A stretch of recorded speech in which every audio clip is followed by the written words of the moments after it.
Hope like a thriver. Change your day, not your life. Everybody I know, including myself, can come up with dozens of excuses, some of them legitimate and some of them very creative, to explain why they don't do the things they want to do. There are many reasons for a failure in a job or relationship that lie beyond the effort, or quantity and quality, of time that a person gives to a task or goal. Rather than focus on why failure might occur, I encourage you to ask, what do the high-achieving, fulfilled, purposeful, and happy people do? In my experience, most working adults put in good effort. They don't have major character flaws or personality disorders. They don't lack values. Even so, they tell me with a fair degree of regularity that they feel too tired to re-energize themselves, too distracted to feel connected to others, too busy to accomplish the things that are most meaningful to them, too worried about the future to be fully present in the moment. What are these people to do? And why is change so difficult? The renewing power of hope. After researching working adults for over 2 decades, from the United States to Asia and Europe, I have discovered that nearly all people in high-demand jobs or stages of life fit into one of 3 general categories: thrivers, strivers, and strugglers.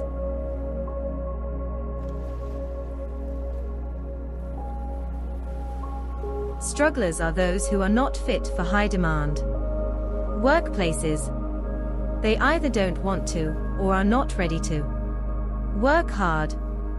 They nearly always leave or are liberated by an organization to pursue what they perceive to be greener pastures requiring less grazing effort. While it is possible to motivate or give new perspective to strugglers, they are not the focus of this book. They are a study unto themselves. Strivers are those who work hard, often meet their own expectations and those of their superiors at work, but often struggle with high levels of stress and of maintaining a high quality of work, life, and attitude. They want to succeed in all areas of their life, but may not have the skills or a plan about how to succeed. Thrivers are those who work hard, consistently meet or exceed their expectations at work, and who experience high levels of success, with only low levels of stress both professionally and personally. Let me add here that I do not believe it is possible to live an entirely stress-free life, in part because a certain amount of stress is necessary for growth, high performance, and high achievement. Ask even the most experienced performer, athlete, or business mogul about whether he ever feels a little tension as he prepares to walk on stage, take on a competitor, or finalize a deal. He will nearly always will say, yes. Thrivers, however, have mastered the mental skills to release that pre-performance stress and to limit its impact apart from the precise time frame of their performance, competition, or high-impact meeting. There are a number of other very specific characteristics and behaviors associated with each of these 3 categories. But in this chapter, I want to address only one characteristic associated with thrivers. First, let's consider Barry, whom we met in the previous chapter. He was a thriver. He wasn't just working, striving.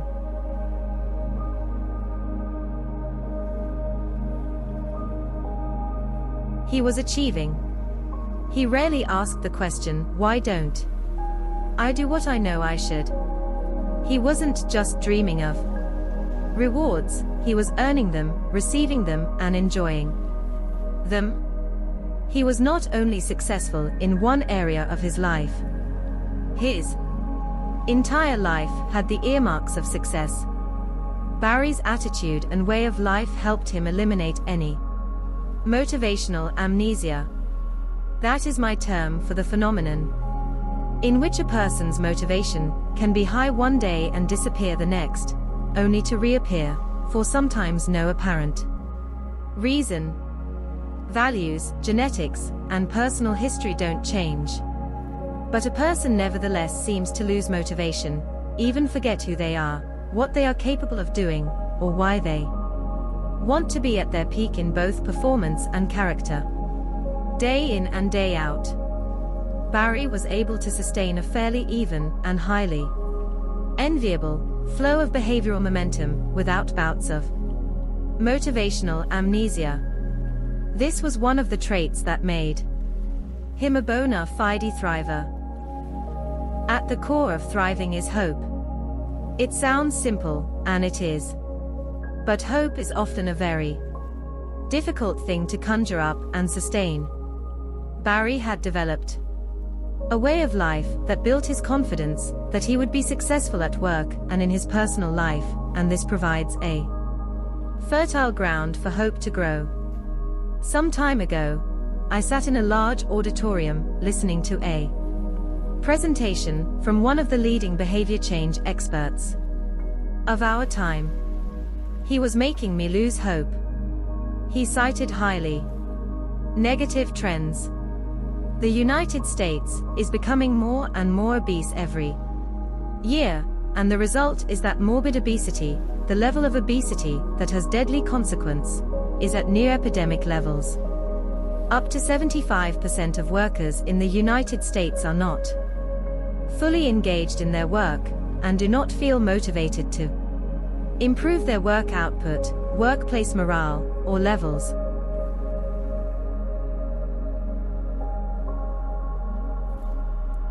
of efficiency. Job satisfaction is near an all-time low across many industries and professions. Divorce rates are still very high and rising. Credit card debt is at an all-time high. And on he went. He told of a statistic related to heart attacks that I found especially troubling.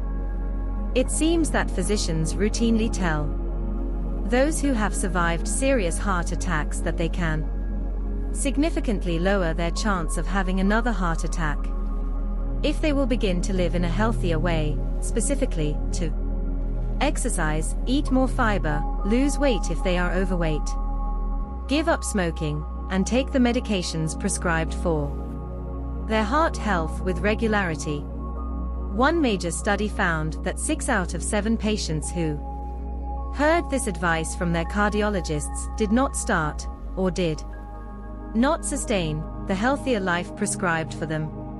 A high percentage didn't even fill the prescriptions given to them, much less take those medications with regularity.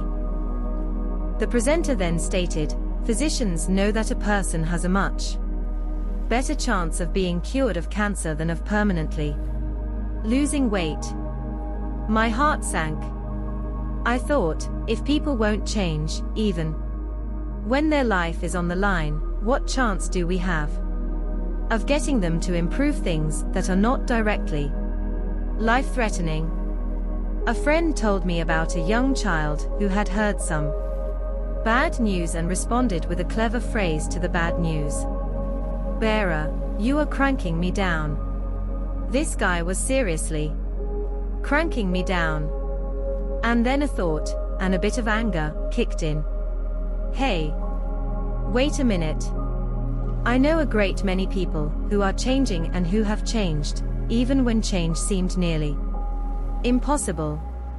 I've personally helped many people to change, to become more productive, less stressed, and healthier. And furthermore, I've seen these people sustain positive changes. I walked out of that presentation with a firm conclusion. Yes, it may be disheartening, even depressing, that 6 of 7 people don't change or fail in their attempts to change, even when their life is in balance. But that means there is 1 of every 7 who does change, even in the aftermath of a Serious heart attack. There is 1 in every 7 who manages to change and sustain change. Seek out the 1 in 7. Human nature seems to drive us to focus on the 6 out of 7 people who fail to change or sustain change. Thrivers are those who overcome this tendency and choose to focus on the 1 in 7 who do change.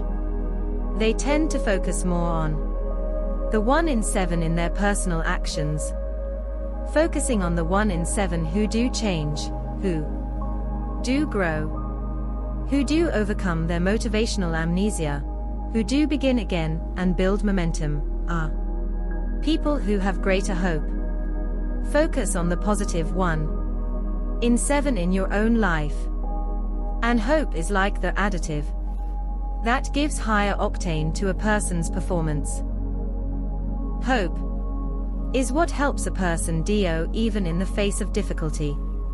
And remember, it is what a person does that is the primary kickstarter to having more of everything good in life, including powerful, sustained motivation. It seems to be human nature to love the underdog in just about any arena of competition. In the area of motivation, I call the 1 in 7 the change underdogs. I encourage you to seek out those who are succeeding in spite of everything life has thrown at them. It is only when you seek out the 1 in 7 that you will find them. The 6 out of 7 are a lot more visible and a lot more entrenched in their resistance to all things that are positive and encouraging. Look specifically for people who are doing what you want to achieve. Use them as your role models. The 9 most motivating words you can say are, if they could do it, I can do it. A 2005 study published in the American Journal of Ophthalmology was done with people who suffer from glaucoma. They each were given a prescription for eye drops to help their condition. The downside was that they had to use these eye drops up to 10 times a day. The upside was a high probability that they could retain their eyesight. Within 6 months, half of the people had stopped taking their eye drops, and the result was that their glaucoma worsened. In 3 years, barely a third were even fulfilling the prescription for the eye drops. They had lost hope in their ability to change. They no longer had hope of retaining their eyesight over the next few years. They had allowed discouragement to overcome hope. It happens more than we like to admit. And sometimes it doesn't take much to push a person into doubt, anxiety and worry, discouragement and depression. We each must become the foremost person to proclaim to ourselves, I will stay focused on hope. Those who focus on the 6 people out of 7 not only suffer from failure, but they suffer in their emotions and attitudes and often fall into despair. Those who see the 1 person in 7 are thrivers. They are hopeful. They refuse to give up on hope. They refuse to cave into periodic loss or downturns. They keep focused on what can still be good, and they surround themselves as much as possible with people who are also believing in and pursuing the future with hope. To change your day.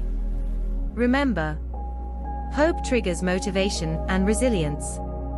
Do you see yourself as being hopeful? Do you have hope that you can grow your ability to thrive? Nobody can turn you into a thriver but you. Thrivers see the 6 people out of 7, but focus on the 1 out of 7. Identify at least 3 people whom you consider to be your heroes when it comes to pursuing and sustaining change. What about their life inspires you? Do you truly believe that you can become like that person?